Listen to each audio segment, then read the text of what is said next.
It's NJ, you know, the kid from the country, living the dream, representing the JR, and we listen to world music views. Manners and respect, love and love alone. Manners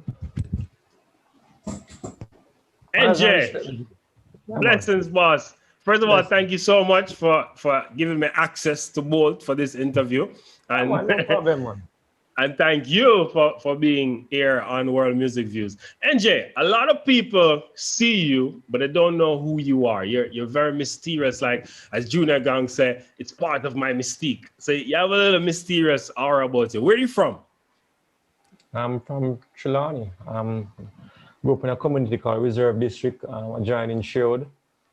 So yeah, I grew up literally right next door to Usain. But Usain could run and you could manage. Oh, why didn't you go track and field? Or it was just two different Nah, spirits? Usain used to beat me by like a mile, man. We did running in primary school like anybody else. But when you're growing up in the country, you do every sport, running, cricket, football.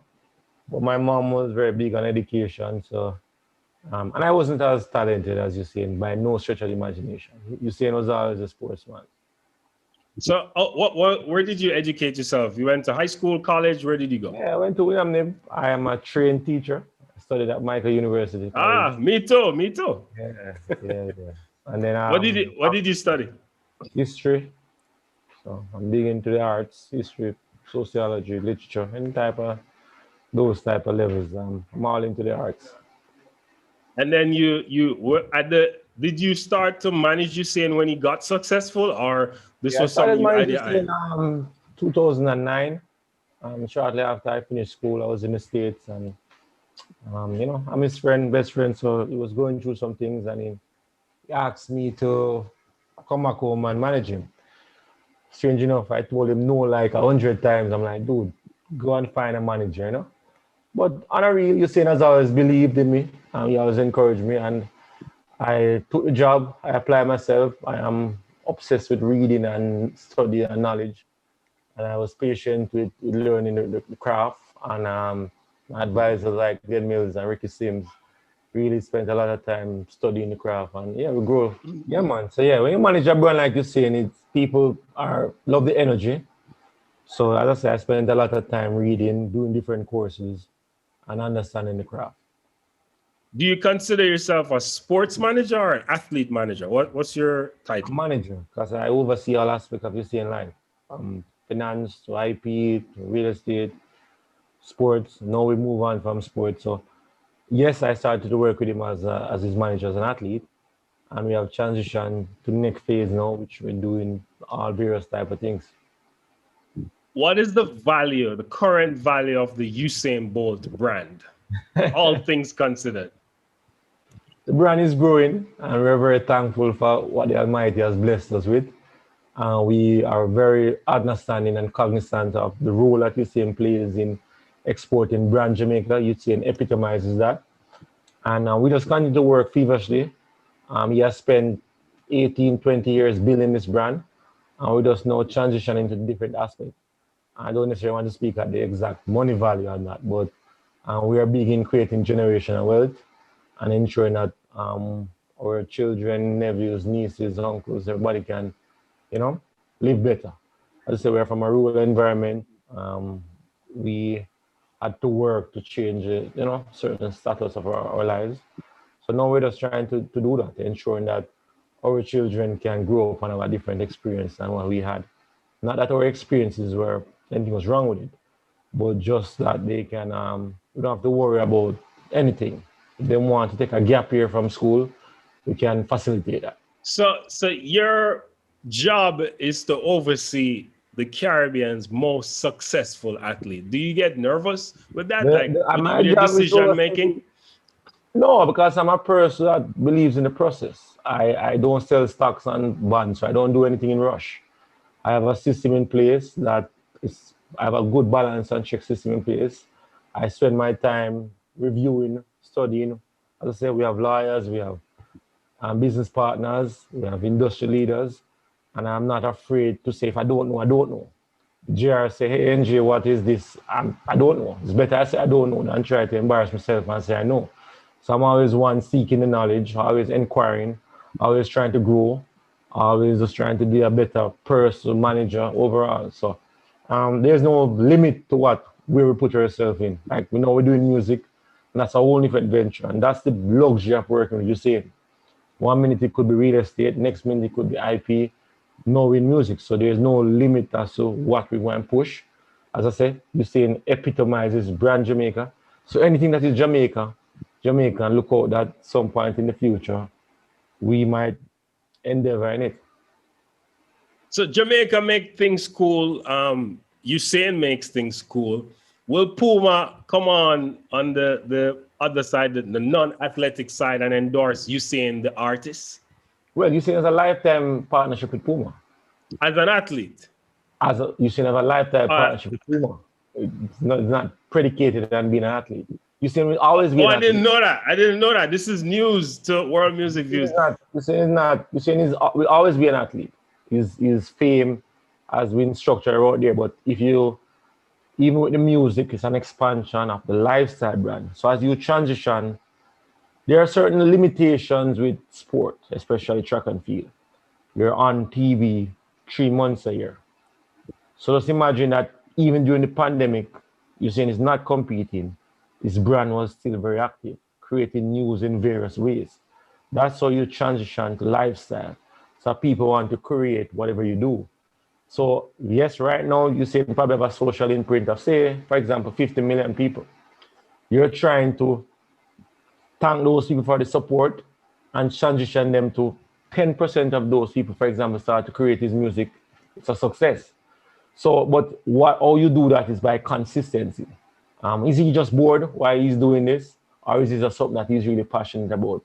Is he just bored in opening one restaurant, two restaurants, three restaurants? Is he entrepreneurship? Is he philanthropic?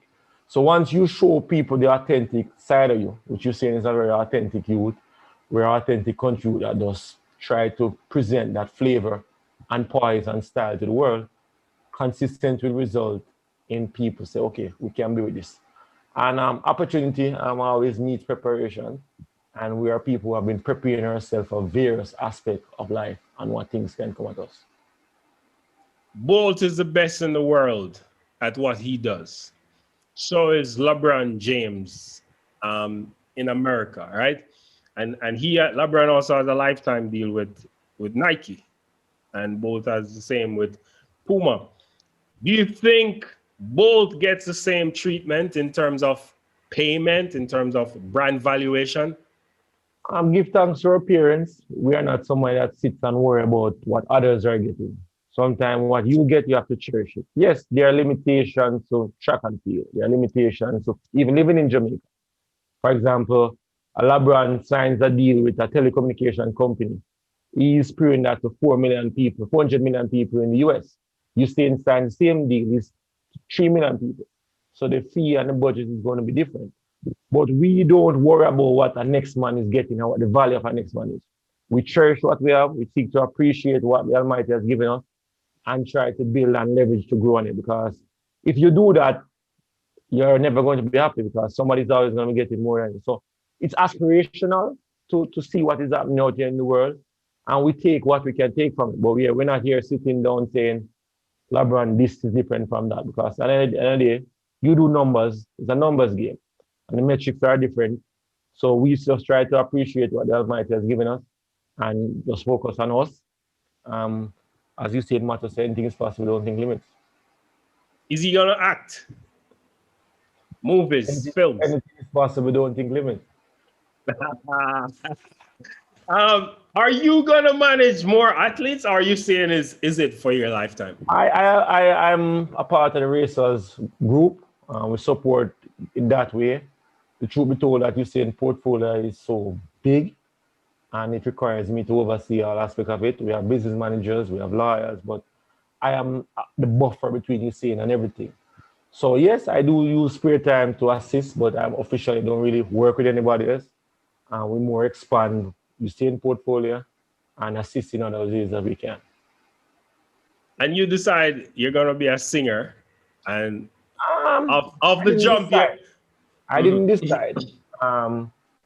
when Usain, as always, anytime Usain wants to do something, he comes and he bounces it off me, and we were discussing.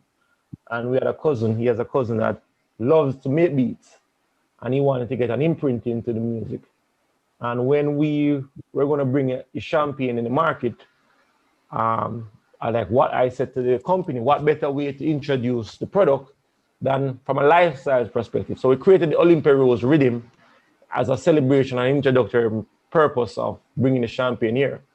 And so use this cause to make that beat, and then we did the Mortal Rhythm, which was a very hardcore dancehall vibes.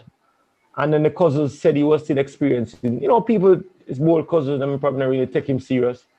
So when the pandemic happened, we're like, okay, let's do it again. And I did some research. I wanted to bring a certain sound to the table, because the world recognized dance or reggae music by its drums, drum patterns, and those type of levels.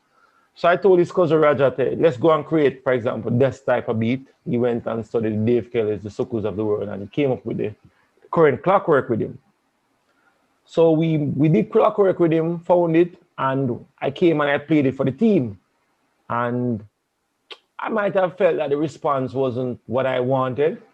So I went to this, I started to write a song for it and did a demo. Actually, a song that I have on the project called Timing, because I wanted them to hear how it sounds and feel. And then when I got that feedback, then I started to link up with like TJ and Ramesh and Zoom and Chris Martin and Charlie Blacks and all of them, and was able to create that. So it just grew out of me trying to convince them first that these beats could work. And as we were doing that, like anything, you grow. And I remember hearing some other beats. I heard Living the Dream beats. So I wrote that song, Living the Dream, for Usain to sing. And Usain's like, NJ, I don't want to sing, And I said, no, man, you can't sing it. So I end up again, did a demo. And he liked it, and he's like, NJ, let's produce it and put it out. And he has always been encouraging me to somewhat step out of the shadow of just being discreet and moving in a probably insular space. So he was forcing me that, hey, let's do this. And with the pandemic again, we thought starting off the new year with this type of message was appropriate. Full circle, a series of things have happened. And as you say, continue to grow in the music. We are now working on producing an album that I have coming out sometime this year. So we just... As in your album? Yeah, you see an album. We have an album coming out. But it's more from a learning the craft, because is JR going to let me explore and experiment with his sound and music? Probably not. But we together can banter. And okay, we like the Afrobeat type of sound, and we like the reggaeton type of sound, and we like the hardcore dancehall the type of sound. So this album that we're doing is just exploring all of those different sounds. So when I sit with JR, or I sit with a Munga, or I sit with somebody, I have a certain type of growth and understanding of the different inflex and where the music can go. So that's the result of our album. As I say, you saying it's like a DJ Khaled. I didn't see myself singing, but yeah, we're going to have a nice body of work coming out. Because he's resourceful. I'm going to do a review of it when you drop it. I'm bringing back, how old are you? 34. 34, so you're a little younger than me. In the 90s, Source Magazine and Vibe Magazine used to be like the Bible of hip hop and even dancehall too. Like albums used to get reviewed in these magazines, and it used to be a big thing to see the reviews. And like Nas got 5 mics and Jay-Z got 5 mics, and artists used to look forward to that. So I want to bring back that energy to popular music, where the written review of the album, where you dissect it and talk about the patterns and the choices of the producers and singers in it. So I'm definitely going to review that. So I'm proud of you. I'm proud of you in terms of your management style, where you seem very calm. And I imagine as fast as Usain's brand is moving, it requires that kind of mental fortitude. Yeah, I owe that to my mom, and we try to have a very steady vibes. Try to just be cognizant of the role we play. The good thing about Usain team is that everybody knows their role, and then it's easier for it to be successful. As I say, it's a team. I'm blessed to have a boss that has a drive and wants the house in the hill on the hill and the plane in the sky and helping people and giving more computers to schools and doing more charity work. And with that means finding a balance between having fun, doing work. So yeah, we just try to balance that. And I'm very thankful that you are being so commendable to say I come across that way. But it's just more just trying to, navigate the different charters of life. Which date you have planned for the album? That all depends on where all the business go. Cause we're having some conversation with some partners now. Hopefully, it can turn to fruition. So, because the challenge, dancer is distribution. So as I say, getting on a playlist like TS and this stuff. So we have to try to crack the code in a sense. The coffees and the skilly bends are doing wonderful in that market and getting the numbers. But it's not an easy science to just get everybody streaming. So we are currently having series of conversation with various partners about understanding how it works, whether it's just the algorithms of certain titles that you use for your music or just type of beats that you use. The projection could be that the summer be 98 RPM that going to run the thing. So make music on that pattern. So those things that we're trying to learn in understanding. And then once we have that, the album is finished. So once we have that, I'm probably just working on visual. Once we have that, we can select a date. And hopefully, I think it will be sometime in probably the latter part of the summer though. But you never know. As I say, we are willing to, the meta to it is that it contributes to his brand expansion as a lifestyle. Yeah. And so some of it sometimes might not necessarily mean that all the numbers come back with the music, but we could have a partner that the contract was currently going to be expired. And I'm like, we say that we like that, let's do another year. So that in this kind of win this already. So yeah, man. There are different programs to all the music thing. Yes, we want to be successful, but I guess we just go and explore it and see what we can. We're learning every day. And yeah, man. I guess that's what's so intriguing. The learning process, I guess people saying it can't be done. Yeah, when and they then tell us that, they tell us that. And I guess I tell people all the while, like, I never knew. I did the arts, but I've written 30 songs. So wow. that's in myself give me certain form of appeal.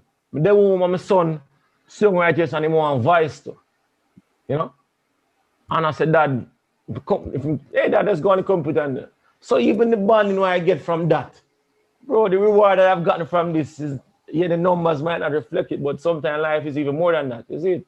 So just the whole levels will just come from it and the knowledge where you learn, because the learning can benefit you over this side, So we embrace the whole package of it and not just limit ourselves. Okay, we might do the music and we never get whatever, a billion stream, but success for us is trying first. I don't think people understand the reward in trying. I don't say success or failure. Reward in trying. And I think if a lot of people understand what the reward in trying was, the world will be a different place. Get up and going through that process of becoming whatever artist you will become is much more rewarding than buying views and doing all of that. Well, my artist thing, I don't even think I see him on a stage and them something. But you don't know yet. You don't know yet. If you find the tune and the people them say we want to see NJ, we are gonna. So we are businessmen, so we can't say no. Exactly. Respect me, G. Man, big up yourself. All right. This is a lovely interview. Thank you so much. Yeah, man. Respect. All right. Yeah, man. Respect. Just a kid from the country, living the dream. It's NJ. You don't know what NJ represents for JR. And we're watching World Music Views. Love and love alone, huh? Manners and respect.